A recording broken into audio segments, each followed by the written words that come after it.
Thank you. Please be seated.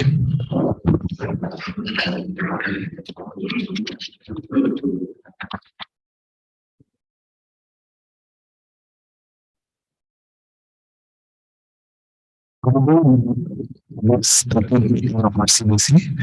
I think your guest, Manjunath, your guest is not seen. Thank you. I'm please. I welcome Kunda to the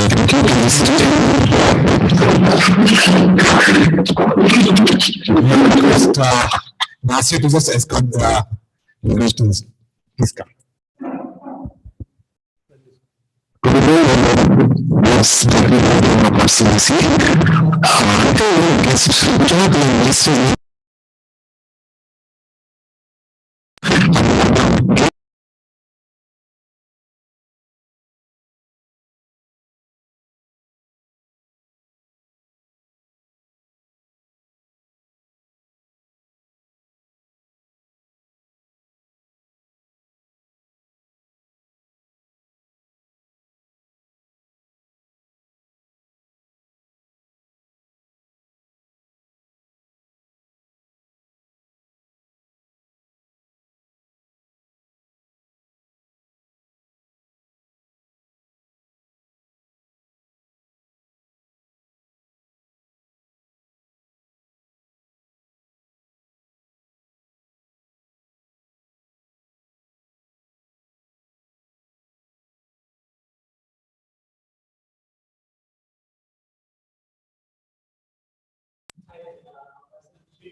Thank you, Srinath. Welcome to today's meeting. Please be seated. Before I make the announcements, I would like to have the secretary's announcement. Prashant, please.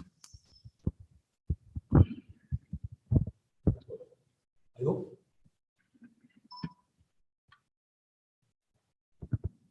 Yeah.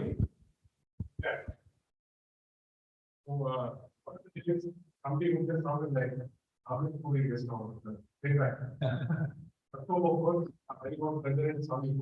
didn't forget my own.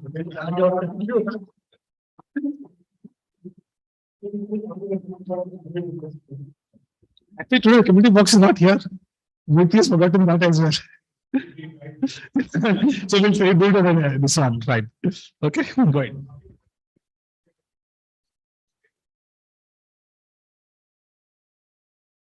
Thank you. Thank you. So hard. And looking at the study, we have October 1st. Past president located in Sani and community chest. Meeting, board meeting is we held on Sunday, 1st October. We had the other Hamilton Hotel and post is rotating through the markets and the 100. Thank you. Pardon? International Friday. The international committee meeting was postponed and it will be held tomorrow. At TV Hall's house, which was here on Friday. That's all at 7:30 p.m. Thanks, Prashant. I think this week has been a busy week at the club. We had a series of activities happening. I think we are busy inspiration month has programs have been going on in Tuesday. Next something we had almost 14 programs related to Alzheimer across the city in this month. 3 midnight camps, about 8 to 10 talks. The walkathon we had on the 21st, and a special program on the 21st. From this, the distribution took place in the town school as far as the service is concerned. We had a visit to Gopal yesterday. I think I would like to just briefly come up and summarize that in about 60 seconds. Yeah, please do.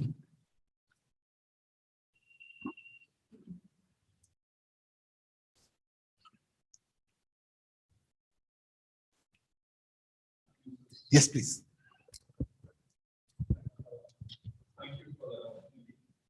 So I have, we have collected, not I. So we collected a flag from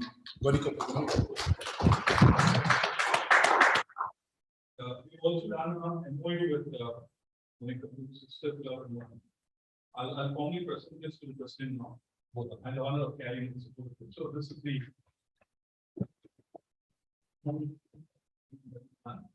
And I think just to narrate, and this is my first time going to another club and then being invented and teaching aids.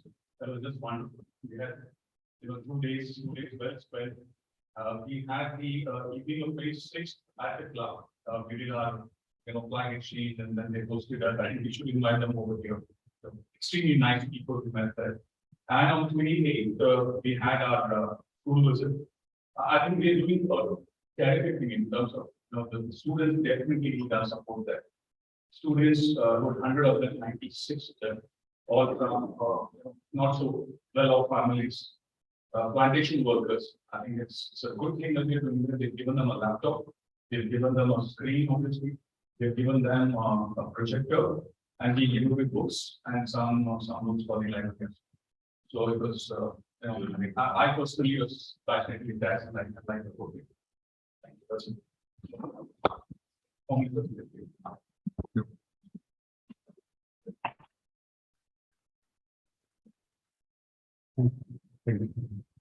I think this will come on one of our flags notice all over. Thank you. Thanks, Manju. Let me also tell you, we had Manju's daughter come along with us, and she carried over at least 300 books, story books, novels, 200 to 300 books. His full card deck was full of books. And she was so enthusiastic. She gave those books to the children. There was complete engagement with the activity of his daughter. Thanks, Manju, the wonderful leadership of God. And now I think we have Manju for the classification talk.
really always convince and change the mind.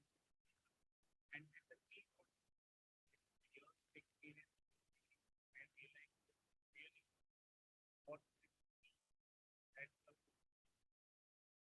get people change why you need to see that what the why of the change. And that one thing I very read it, but then the by Simon Sinek called Start with Why. So if you haven't read it, fantastic book, really any book in 5 years. And talk a bit about my current as part of the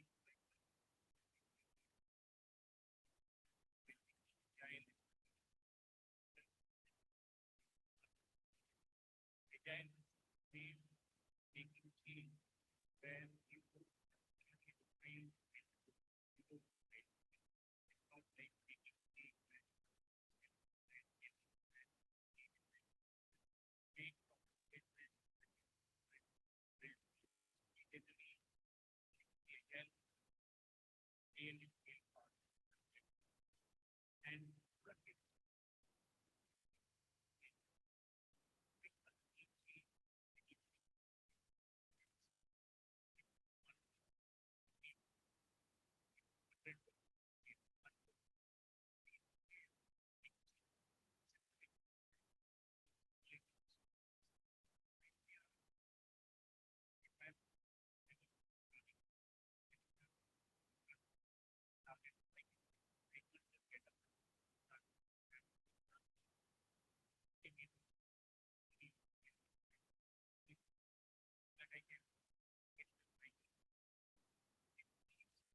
really and that really help building that and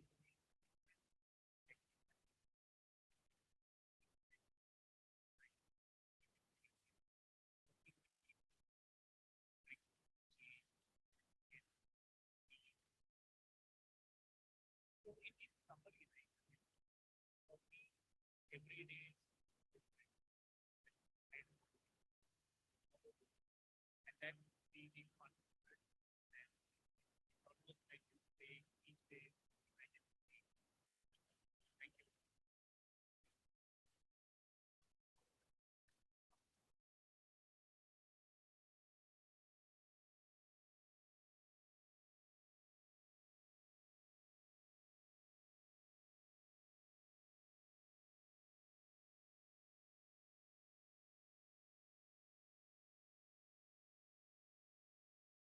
Thank you, President Samir. Feel very privileged to be introducing an expert from a field that is very dear to most people, particularly women. Nagarajan S. He is the proprietor of K. Subramanian and Co., a firm that manufactures diamond jewelry. He is also a consultant for leading jewelers and an evaluator of diamond and diamond jewelry. After completing an engineering degree from MS Ramaya Institute of Technology and an MBA from Madras University, obviously he didn't use that, Mr. Nagarajan started working as a business analyst with TCS. However, he was always inclined to trade in diamonds and manufacture of diamond jewelry. That has been his passion. So after having worked in TCS for a year, he said, bye-bye, and he quit his job and landed in Mumbai. He landed the Mumbai diamond market, which we have all known for the notoriety and for the kind of work that happens there, where he pursued a course in assorting and grading polished diamonds. So after learning the nuances of the trade, he opened a company called K. Subramanian Co. in the year 2002 in Bangalore. Having completed 20 years in the business this year, he has carved out a niche for himself in the industry. He is an expert in designing diamond jewelry and offers consultation services for diamond and diamond jewelry makers. So, at an organization, they have an in-house diamond jewelry designer who keeps track of the latest developments and trends in diamond jewelry and improvises them into making Indian fusion diamond jewelry. He hails from a family of diamond merchants and his father was in the Indian Navy earlier and later moved into the diamond business. So I think he has got it in his DNA also. Be where the money is. So his younger brother is also in the same area. He has done a course in diamonds and he has a firm in Hong Kong dealing with diamonds. His other family members are in the same field and have offices in the US, Israel, and Singapore. Israel, largest consumer of diamond after Indians, perhaps. Today, he will be giving us a presentation on the topic, the story of diamonds from mines to jewelry. I have to admit, this is an extremely interesting topic. We all know the glitz and glamour of diamond, but we don't know the actual process. I hereby invite you to address it. Thank you. Thank you.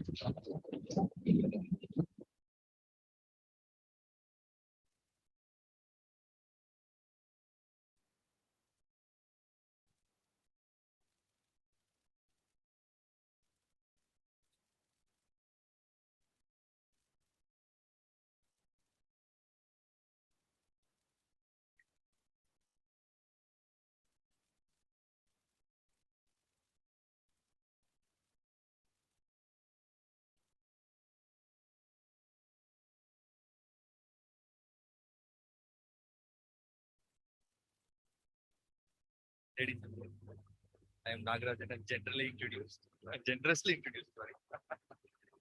Then I'm here to speak on diamond. Everybody is associated with diamond one way or the other. Everybody is associated with diamonds in one way or the other. The ladies directly and the men indirectly. Men burn their pockets and women find pleasure in wearing a diamond jewelry.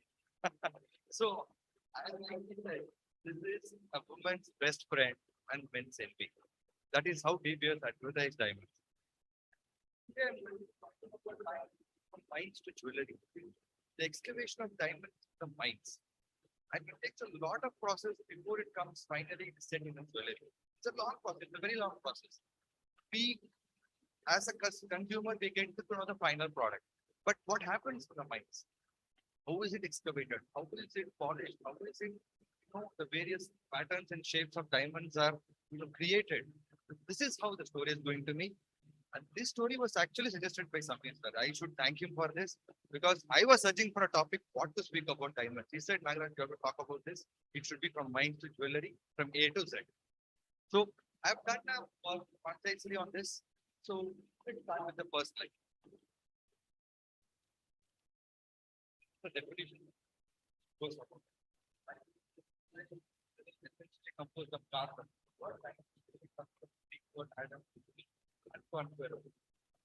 Carbon over millions of years at high temperature and pressure, it gets converted into diamond crystal. Diamonds, carbon is black in nature, but when over hundreds and millions of years it is under the Earth's crust, it gets converted into a diamond which shines. It's totally opposite. Black, it's white, it's opaque, it's totally transparent. So what happens in the transformation? The diamonds are formed in the upper mantle of the Earth. Diamonds were first discovered in the river bed. Earlier, when civilization developed, people found crystal coming in the rivers. They find some glitzy, glamorous pieces like pebbles coming over the rivers. And it was initially India. So, where does it come?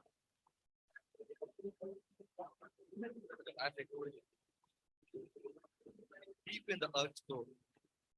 When we go for excavation, we have to excavate 80 to 120 miles down. Unless and until it automatically comes out in a volcano, erupts, but it comes out naturally when we excavate in a very deep process. You can understand 120 miles, 18 miles digging deep. It's a very, very laborious and very extremely dangerous process. Of course, now with the latest equipment, but imagine it was excavated even 300, 400, 500 years back in India. But the right combination of temperature and pressure is formed. It is not that all the carbon gets converted into a diamond. There is a right proportion of temperature and pressure that is required for the carbon into a crystal. Not all the carbons get converted into crystal. So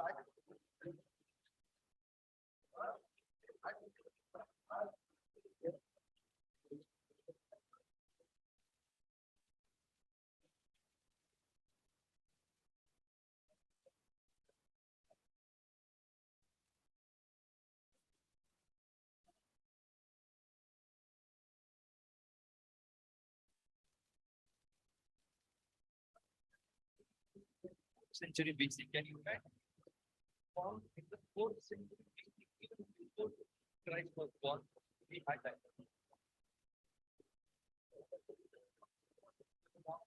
100 million years ago, how much does it take? It takes about 900 million years for naturally a diamond to form.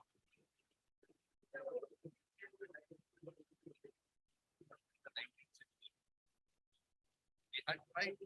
India was the only diamonds were discovered only in India. It was used only in India. It was taken from India to the other places. So India was the leader of producer of diamonds.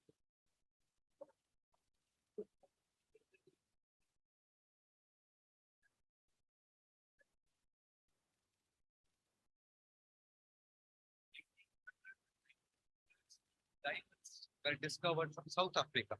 Then South Africa took over India as the leading producer of diamonds.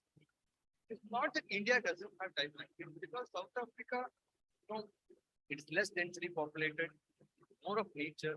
It's easy to discover diamonds, and easy to explore diamonds. Now, India, we have huge population. We cannot excavate diamonds whenever and where and whenever possible.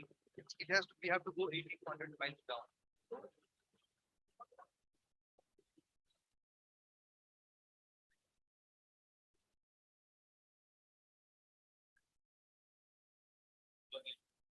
It's a very famous one. The Kimberley mines are very famous. And it was not done legally. It was like manually done. We used to go inside, take the time, come out with the crystals, do the process. But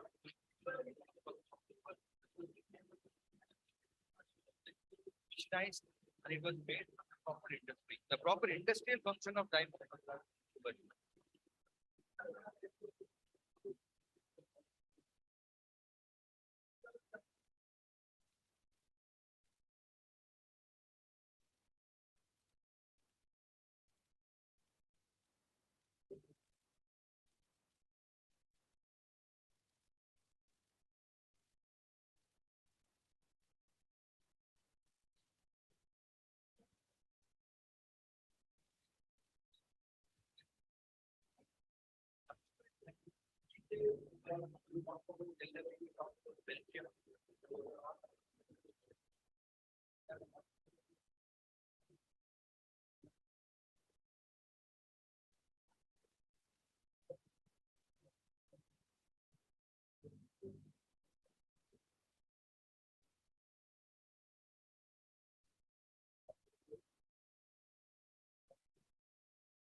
And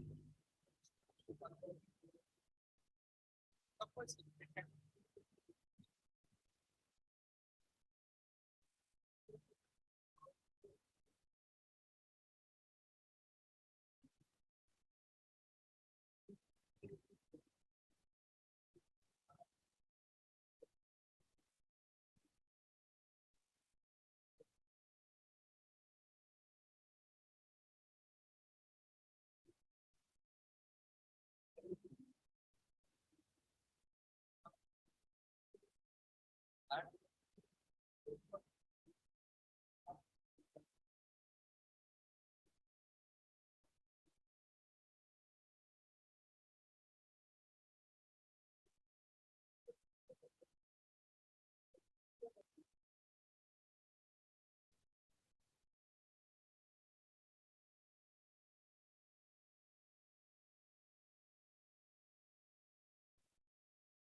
really get to this rough diamond.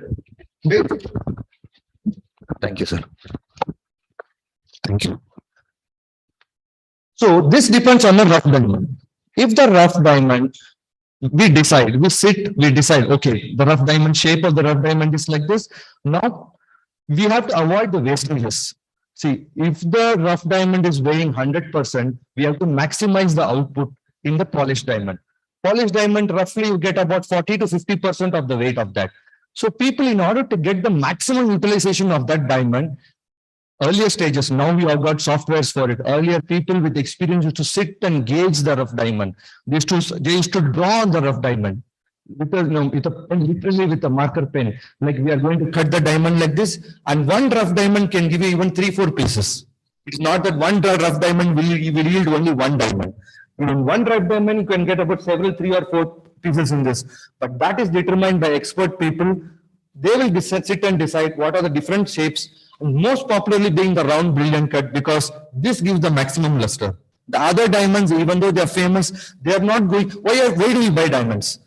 Because it reflects light in such a way that whatever light falls on it, 100% light which falls on it, it reflects back.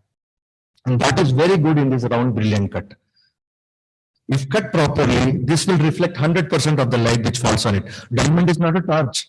If you keep a diamond in a dark room, it will not give any luster. It will be like a pebble again. Only when you throw light on it, it emanates light. It doesn't have its any natural light. Next slide, please. Okay.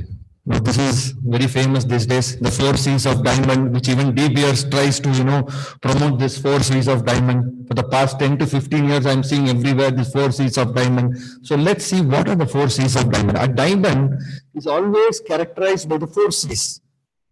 First is the carat weight. Now, anybody know what is a carat weight? What is a carat? What is a carat? It is the weight of the diamond. There is one more carat for gold. That's a totally different thing. That carat is the purity of the gold. This is the weight of the diamond. So diamond cannot be weighed in grams because they're very expensive. And 1 gram of diamond may even cost you a few crores. So we have to weigh it in such a way that, it comes under the scale, basically to come under the scale. So here, the greater the weight of the diamond, the rarer it is. Hence, the demand for it and its value increases greatly with size. For example, you get a small diamond and they charge you 10,000 bucks for it. Tomorrow, when you find a bigger diamond, it is not going to be double of it. It is going to grow exponentially. So the bigger the diamond, the price is exponential. It is not multiplied. It is to the power, because the rarity of the diamond becomes more. You get smaller diamonds very easily. Now, why is Kohinoor famous? Why is Kohinoor famous? There are not many bigger diamonds. Why is Kohinoor very famous? Because Kohinoor is one of the few diamonds in the world which is clear inside, yet it is big. The rarity of the diamonds becomes, the more bigger, the rarer it is, and very expensive it becomes. Cut. The extent to which the diamond cutter brings out the beauty of the diamond. See, this is a very colloquial term. As I said, it depends on the light which falls on it. So you should cut a diamond in such a way that it reflects all the light. Even 70%, you are wasting 30% of the light which falls on it. So you have to maximize that. Olden days, they used to cut with the experience. Then we found out this round brilliant cut, which was practiced in Belgium. That is why we always say Belgium cut diamonds. Belgium cut diamonds doesn't mean that the diamonds are cut in Belgium. It goes to say that the diamond is cut in the Belgian technology. They found out a method where if you cut in that way, the maximum reflection of the light which falls on it will happen. So that is why you should always say the cut. Very important things, the carat weight and the cut, and then comes the clarity. The extent to which the inclusions present in the diamond affects its transparency, the greater the clarity of the diamond, the rarer it is. Now imagine a cube, a crystal cube, a big crystal cube. If the crystal cube is clear, if it is clear, it is going to reflect all the light which falls on it. If there is a small cloud or a small dark spot or a white spot or a line or a scratch inside that, that is going to disturb the light which falls on it. It will distort the light. Whenever light falls on it, it will not reflect up, it will go in the sideways. So thereby you are losing a lot of the luster. So the clarity is very, very important, and better the clarity, better the luster. Especially in southern part of India, the clarity is given a lot of importance because here we colloquially term it as dosha. Diamond is having dosha. Dosha in the sense there are a lot of inclusions inside. And inclusions means many people think, it is not going to suit me. There is some inclusion inside, there is some disturbance inside. So that is not going to suit me. So this clarity plays a major role in deciding the luster of a diamond. The fourth one is the color. The degree by which the saturation of inherited color of the stone differs from the ideal colorless state. Now, diamond, as you all know, it is not only available in white. There are pink diamonds, there are blue diamonds, there are yellow diamonds, there are brown diamonds. There's so many colors in the diamonds. But we generally go for the white diamonds, especially in India, we go for the transparent white diamond. The pink diamond's a little expensive, the white diamond. In the white diamond, we have colorless followed by color. It gradually, the more colorless it is, the better luster you get. So that's why the less color in diamond, the rarer it is. The quality of a diamond, hence its price can determine if each of these four aspects is validated. So De Beers, basically they came out with these 4 C's of diamond just to give the customer a better clarity. Like in gold, you have this 916 hallmark. Those days, the goldsmiths, they used to do in their own pattern, no? They had their own formula. Each of them had their own formula. Some used to do in 80% gold. Some of them did in 75% gold. Some of them in 85% gold. Then the government came up with a regulation telling that all the jewelry must be 916. What is 916? 91.6% of gold and 8.4% of other metals. Because gold cannot, the pure gold, you cannot make jewelry out of it. It is very malleable, it is very ductile, it is very brittle also. So when you mix right proportions of other metal like copper or any other metal to it, to jewelry, you get a good fine quality of jewelry. The same way, here all these 4 factors are determined, all these 4 factors are evaluated, and the cost of the diamond depends on all these 4 factors. Not one. Equal importance is given to all the 4. The better, see, when you go for a diamond certification, now these days diamond certification have become very popular. When you go for a diamond certification, they'll give you all this. The color, the cut, clarity, the carat weight, everything is mentioned. Apart from these, there are many other things that are also mentioned in the certificate. Like the degree, other things, whether you have blue tint in that or not, you have any other knots in that, so many other things are there, but these 4 things are mainly important in determining the quality of a diamond. This became important only after the 2000s when this millennium cut was introduced. In 2000, De Beers introduced a cut known as the millennium cut because 2000 is supposed to be millennium, so millennium cut. Only after that they thought that these 4 C's of diamond are very important. They came up with this, and this has become the mantra for all the diamond jewelers and diamond dealers throughout now. This has to be strictly followed. Only then even the customer, they are educated now. They go to the Google, they Google everything now. So even they ask, what is this cut? Which cut is this? Which clarity is this? Which color is this? So better we certify it. Now we go to the genealogical lab, we certify it, we give it to them. The certificate will speak for itself. Next slide. Now, why are diamonds so expensive?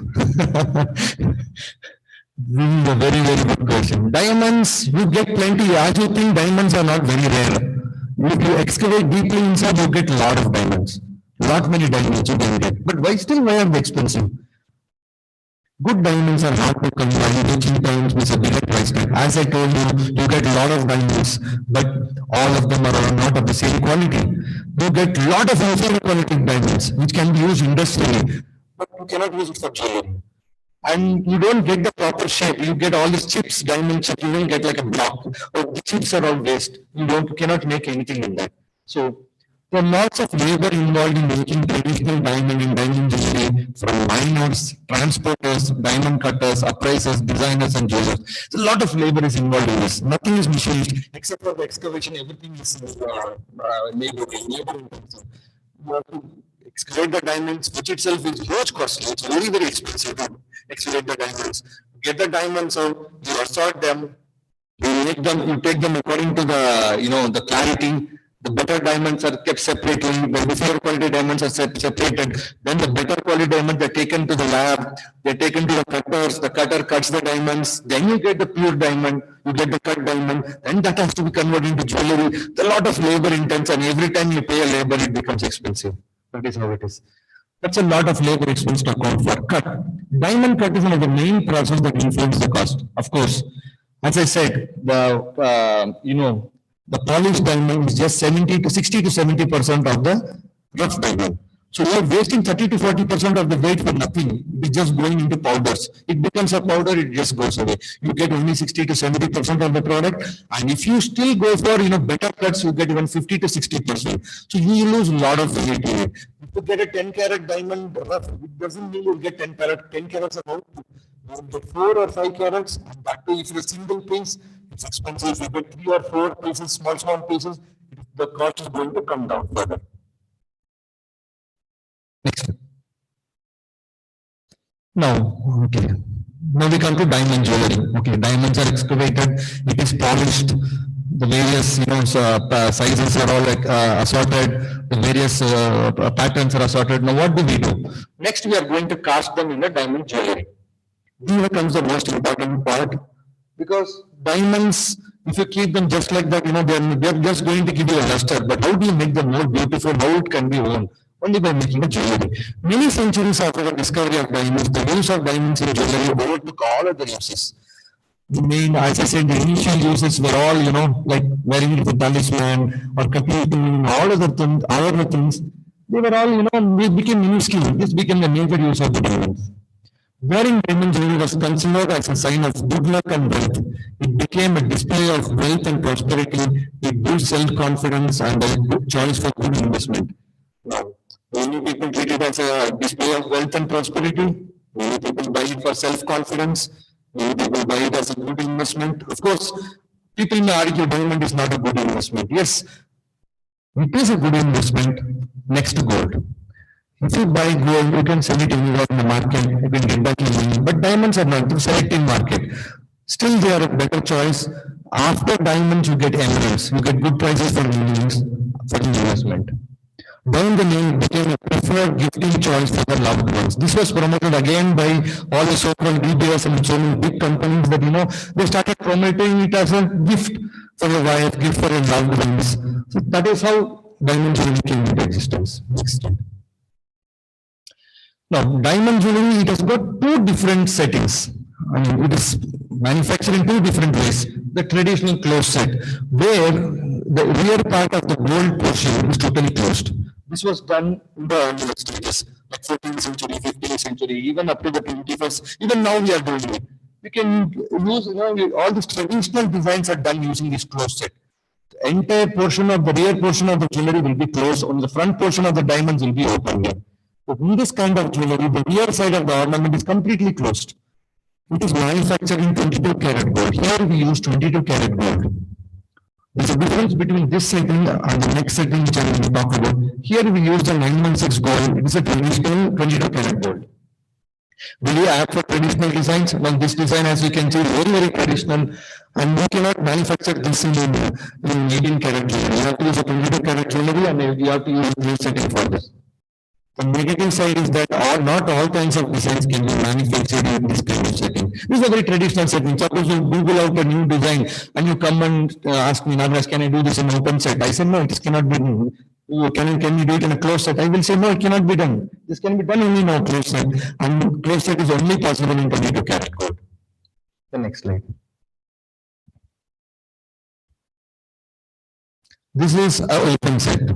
This is the very latest one, where predominantly now all these youngsters prefer this kind of settings, and internationally also this is accepted, because internationally many of these Europeans and Westerners, they prefer this kind of open setting where the rear side of the gold portion is going to be open for you. When you tilt the jewelry and see it will go totally open behind, you can see small dots of open diamonds. The diamond which is visible in the front portion can also be seen from the rear portion, not in the closed setting. So this is manufactured in 18 karat gold. Why in 18 karat and why not in 22 karat? Is a good question. Why that is in 22 karat, why this is in 18 karat? See here, the rear side is completely open. So you need some safety for a diamond, right? The diamond should not fall away. And 22 karat gold is very soft. So all this basically, each and every diamond here is set in four or five tongs, like a tongs it is set. If the gold is very soft, it may fall. the prompts may open, it may follow. So we use the 18 karat here where the gold is very strong. Gold here is strong. Here diamonds are given more importance and not the gold. The gold is just an ancillary product of the diamond here for the jewelry. So we set this in 18 karat gold where the gold is tough enough to hold the diamond. This is very apt for modern and contemporary design. Yes, as you can see, the design itself is a very modern design. So this is very apt for those kind of designs. And any design can be manufactured in open set. Now you Google out some design and you come to me and say, can you design this for me? 99% we always go for open set because these days all these latest designs can be done only in this open setting. The closed setting you cannot do this, the new designs. The traditional designs can be done, but not the new designs. And here the jewelry looks very sleek and chic. You know, very sleek ones. You get less weight ones with more of diamonds and less of gold. You don't find much gold onto the jewelry. A lot of diamonds can be visible, which is a very important part of diamond jewelry. Next. Now, as in any other industry, here too we have a lot of challenges in manufacturing diamond jewelry. The ever-changing customers' expectation and preference for new designs also evolve rapidly, due to which we have to keep in pace with the customer's choice and preferences. Now, traditionally, we used to have a lot of catalogs. People used to come and see the catalog, they used to order, and they used to place an order for that. Now people Google out. They sit at home, they say, we want this jewelry, this is nice, that is nice. But there are a lot of complications with that. What you say is a 2D design, you have to convert the 3D design. On all designs, it is not very clear. Whatever they send to us, it has got a lot of issues. So this is a very good challenging position for diamond jewelers like us, where we have to keep in pace with the customer's expectations. We should see what they want and can we do this? Many people come up with very, different patterns which cannot be done, which cannot be executed in real life. So that is a very key challenge. And some we have overcome that and we have done that also. Today's modern customers have more knowledge than stores, employees, and as information at his fingertips. Therefore, staff must be knowledgeable and should be educated. Now, I am a diamond jeweler. Any questions to me, I can answer you. But you go to a store to buy a diamond jewelry, there is a salesman who is standing in the counter and he's not an expert in diamond jewelry. He's just there to display everything and just tell you the price. You ask him about anything, why is this like this, why is it like that, he may not be able to answer you. You have to call a diamond expert here who has to answer your question. So that is a very challenging thing because this requires a lot of time to study all these things. To maintain customer loyalty. This is a very big thing, you have to maintain customer loyalty, you have to make your customers stick to you. It's a very challenging thing these days. Transforming designs available online to real-time manufacturing. As I told you previously, this is a very challenging thing, which especially in the last 4 or 5 years, I am finding it very difficult. I have a designer myself who, going through this design, she designs me in CAD and she gives it to me. So whatever designs are available, given to me, they're all raw, even sometimes not very clear also. So I cannot explain my customers with that kind of a picture. I have to convert it into CAD and then show the customer that this is the jewelry, this is the design, you have given me this design is going to look like this, and these are the challenges we're going to face and other things. Diamond and its symbols. Now this is very famous, American diamond jewelry, which came up in the 1990s, 1980s. People started buying American diamond jewelry. Why should I buy diamond when I get it at 1/10 of the price, the American diamonds? American diamonds are not natural diamonds. They are synthetic diamonds manufactured in labs, and they are not diamonds at all. They are a replica of diamonds. Just like you buy a Rolex watch and then you buy a Rolex watch in Zaveri Bazaar, something like that. Diamond similars can be stunning alternative to diamonds, but are not compositionally and optically the same as diamonds, meaning that they often do not hold their value as well over time. You get a diamond jewelry manufactured, after 4 to 5 years, you can see the difference, or even after 2 to 3 years, you can find the difference in the jewelry. You use the luster for which you have bought, you don't get resale value for the American diamond jewelry. And many times, the finishing is not good because it is given to cheap labors. You don't get the kind of making cost that you get in American diamond jewelry than real jewelry. Example, cubic zirconia and moissanite. This particular thing, this moissanite was a threat to the diamonds. Up till the 2000s and 2010, when people used to ask me, why don't you do this in moissanite? The because it was almost 90% close to diamond. 90% close to diamond. It had all the luster, the brilliance, and it used to be available at 1/10 of the price. So why not this monzonite? I used to tell them, just wait for a time, just wait for some time. Even this is going to fade away. Diamonds have been there for millions of years, and we have excavated now for almost 400, 500 years. It remains the same. You buy a diamond for 1 carat, you keep it for 1,000 years, it is going to be 1 carat. It is not going to become even 0.99 cent, not even 1 cent you are going to lose in that. So, but we don't know about monzonite. Whatever man has created, this is man. That is a natural creation, this is a man-made creation. Next slide. Now here, recently you must have observed in newspapers and other articles about the lab-grown natural diamonds. The natural diamonds are grown in lab these days. Can you imagine? Diamonds which were formed, which took 900 million years or 300 or 400 or 500 million years and manufactured in labs in just 2 months or 3 months these days. The natural diamonds, they are natural diamonds, but they're lab-made diamonds. This is the greatest threat to our diamond industry, which we are facing now. I'll tell you. Lab-grown diamonds are just like test tube babies grown from a single seed of diamond under the same heat and pressure in the crust of Mother Earth. So same temperature, same pressure, we maintain at lab. And then we keep carbon atoms and everything inside. After 2 or 3 months, you see that, this has got converted into a diamond. That is how it is. Advantages, it is a real diamond, yes. Cheaper than naturally grown diamonds, yes. And you get uniform supply because you can manufacture however you want, no? You want this size, everything can be manufactured in the lab. Disadvantages, since supply outstrips demand, buyback guarantee is always a matter of debate in normal time. So you want anything that is rare is always rare. If you make it available in plenty, then what happens? You lose the value of that. No? That is what is happening now. The prejudice against lab diamonds. A lot of lab diamond prejudice still there. Customers are still not confident with the lab grown diamonds. They say, no, we want natural diamonds only. We don't want this lab manufactured diamond. This is at the very initial stages. We don't know how this is going to turn out. In future, 10 years, 15 years, 20 years down the lane, if this diamond becomes again carbon or something else, who knows? So this is very initial stages. There are a lot of shops now which sell these lab natural diamonds. The diamond and its jewelry industry has grown by leaps and bounds in the past century. The main reason is the growing affluency. Diamond jewelry is in very rapid growth at the moment and is expected to expand at a compound annual rate of 3% from 2020 to 2030. So, previously, I remember 30, 40 years back, only a few people could afford diamond jewelry. Few section of people could afford diamond jewelry. They used to be for marriages or any other occasions. Now everybody wants to own diamond jewelry.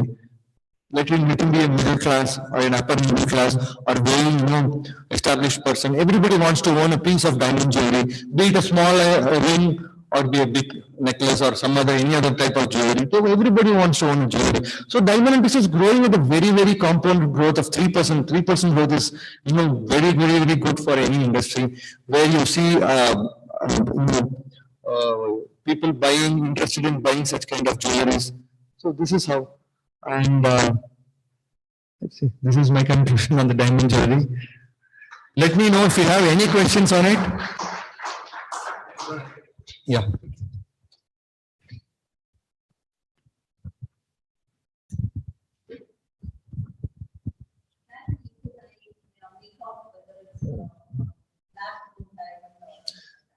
By naked eyes, it is not possible, ma'am. It is not possible even by expert people like us. You have to certify it. Yes, these days all the diamonds are certified. All the labs, they mention it. This is a naturally grown diamond. This is a lab grown diamond. How do you know that? See, now I tell you. This diamond, this lab grown diamonds have just become popular. It's about 2 to 3 years now. So there's a lot of scope for a lot of expansions in that. But now what we are trying to do is we are trying to certify the jewelry in a common lab, not in our lab. We have to go to authorities like the IGI or the GIA, Gemological Institute of America, International Gemological Institutes, many other technology institutes are there. you can do the jewelry there and then get it certified, and you can clearly find, they'll be written in the bottom, naturally grown diamonds or lab grown diamonds. So the gemology, those people are the authority. Yes, they are the authority. And all these jewelers who give certificate, they were giving certificates. Now they will stop giving their own certificates and they are forced to go to any labs like this. This is going to be the order of the day in the future.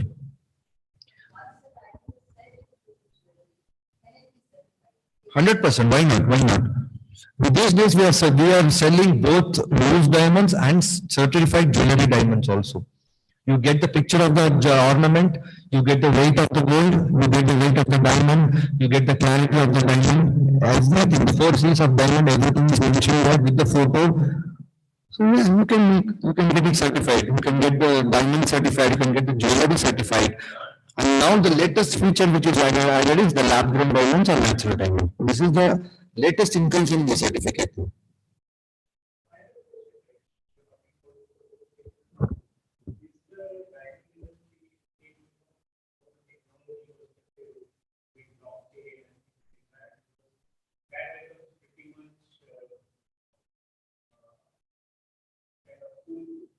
Hmm.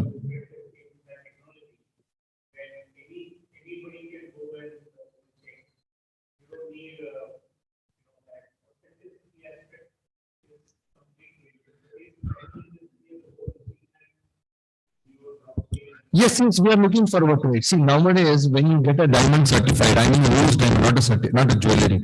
When you get a loose diamond certified, you get the inscription of the certificate number in the diamond. Can you imagine that? It is laserly inscribed. A diamond is such a small piece, and you get the inscription of the certificate number that, in order that you don't get it duplicated. So when you carry that diamond with a certificate, only then it is valid. In case you mix and match a diamond and take it, no, if they find out that the certificate number is not matching in here with the diamond, then we are not going to get valid then. Yes, we are looking at the blockchain where that is going to happen now, and especially with these lab grown diamonds, customers will be given choices. I think, institutes like IGA and JIA, they give you an option where you can find out for yourself. If your jewelry is certified, you can log in with that ID inside and you can see when was it certified, is the certificate real or fake, everything is there in the server now. So that way it's a foolproof system. Like, your jewelry is 100% certified and you take it anywhere in the world now. You take it anywhere, especially the solitaire, the bigger diamonds. So the diamonds which are more than 30 or 40 cents, at considerably bigger sizes, they are all certified these days. So you take them to Russia, you take them to America, you can sell it there.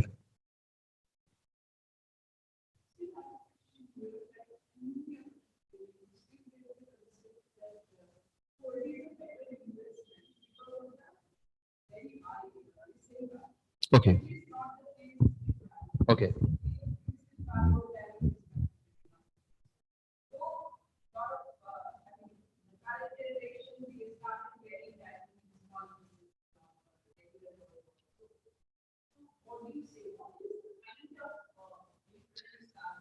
See, as I told you, gold is a very good investment option because you can sell it anywhere. You can buy it anywhere, you can sell it anywhere. You can buy from this guy, you can sell it to the other guy. Okay, maybe he may charge you less, maybe 20 or 30 rupees per gram, or 50 rupees, or even 100 rupees per gram less, but you are going to get the cost of it. Diamond is a totally different concept. It is a good investment, provided now you have $100 with you. For example, you have 100 rupees with you. I am suggesting you do not go for 100% into gold. Make it 70% gold, 20% in gems like diamonds and other things, because diamond prices are soaring up these days. From last December 2021 to August of 2022, diamond prices have swelled by 45 to 50%. So imagine a customer last year they have purchased a diamond jewelry in the month of June or July, and today he comes to the same jeweler to sell it, or any other jeweler for that matter to sell it. Even if the jeweler is taking it at 80 to 70% of the cost of what he has purchased, he is still going to benefit. Of course, you cannot compare it to gold. You cannot compare it to gold. Diamond is of a different class. Next to gold, I will suggest you diamonds are a better choice. Yes.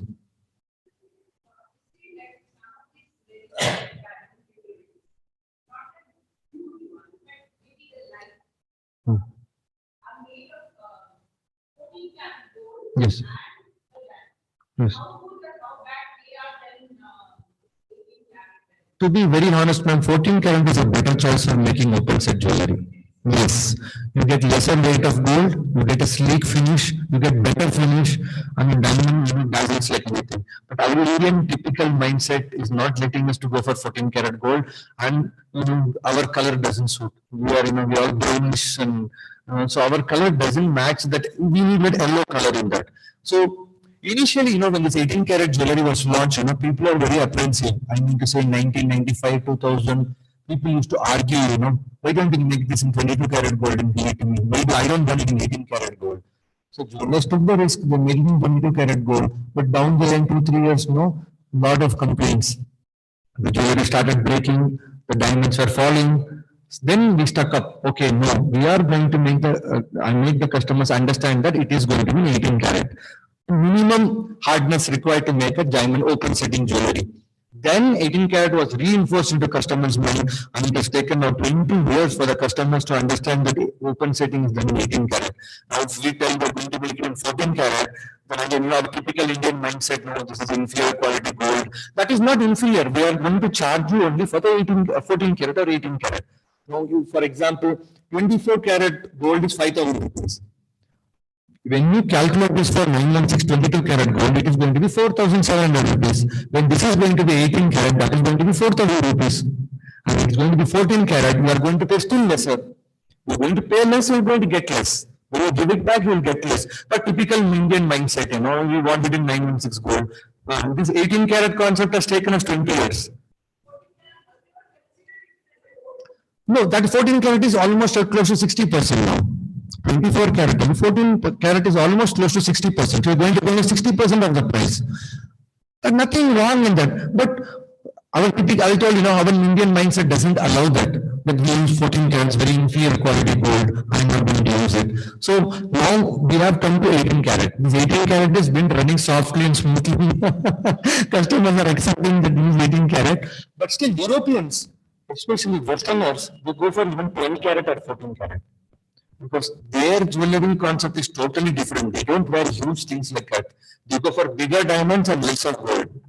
They want solitaires, big solitaires, because most of them go for these engagement rings or band rings, or typically one pendant, not huge things like us.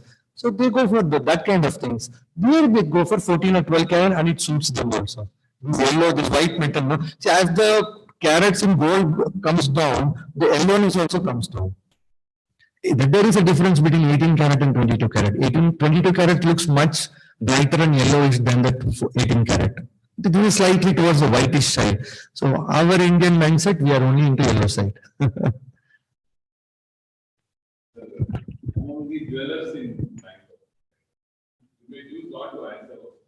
No, nothing wrong. You can ask me. Yeah.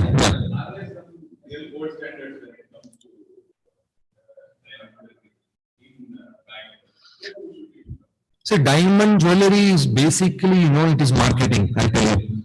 There are small time jewelers who give a good quality like Krishna Chetty, but they charge less.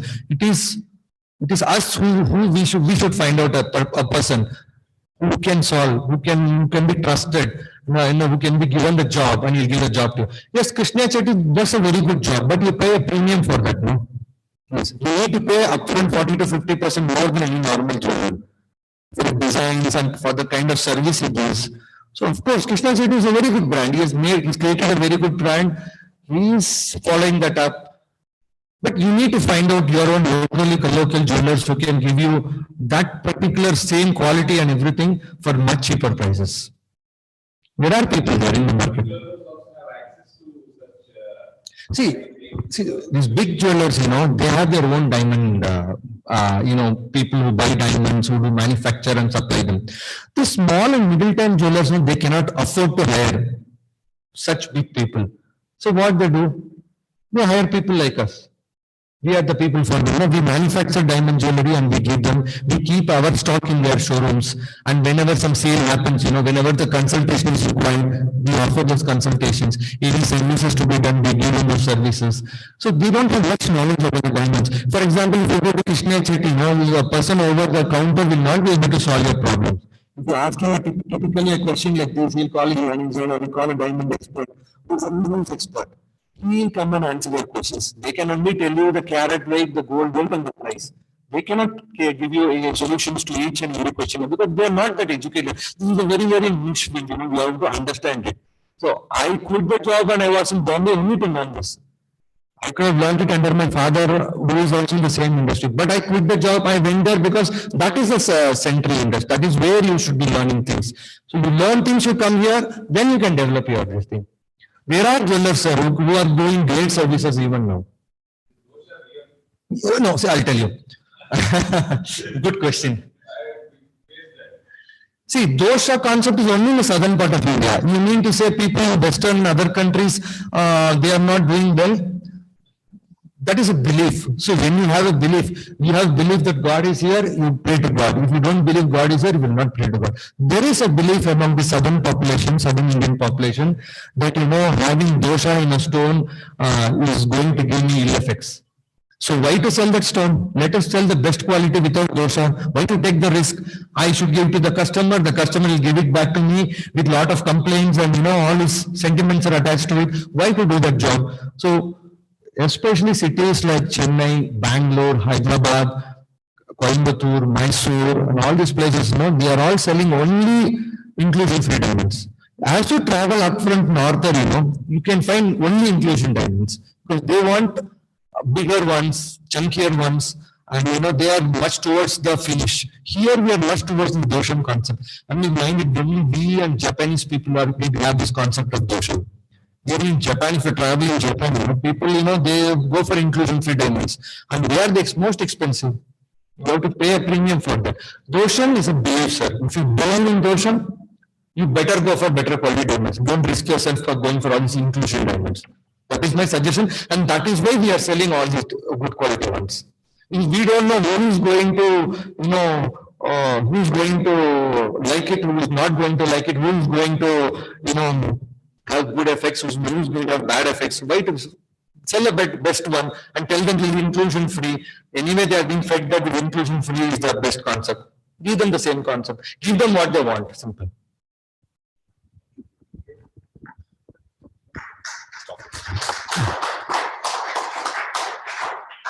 I think interesting session. Thank you. Can I call Rohit for the vote of thanks for today?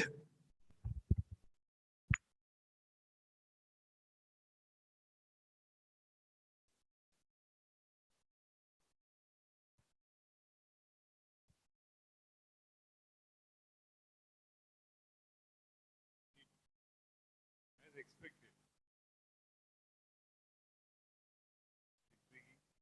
Not too many women here, but I'm still the recording. Few videos I will.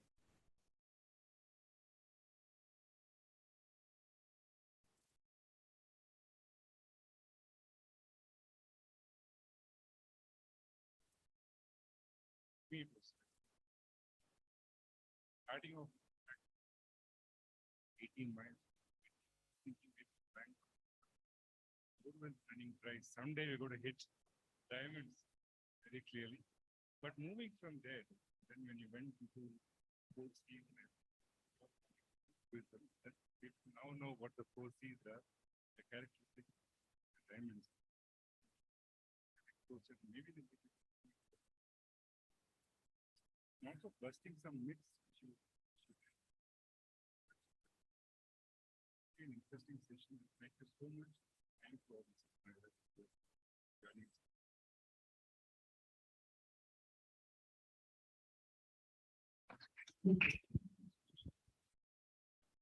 Nagesh, thank you for being here with us today. Thanks a lot, sir. Thank you.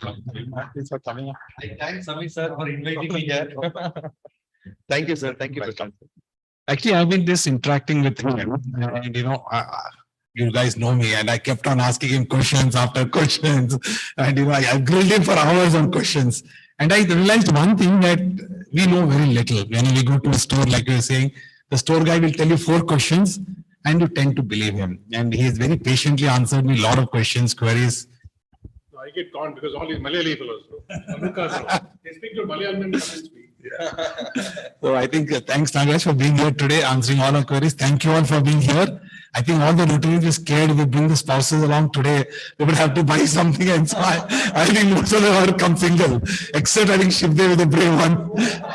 Who else? You're only one here. See, pardon?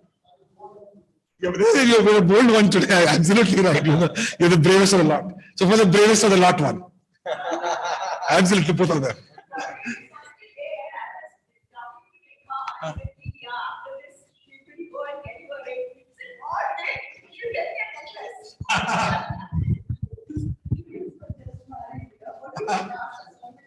She knows when to strike the hammer, She is perfectly right.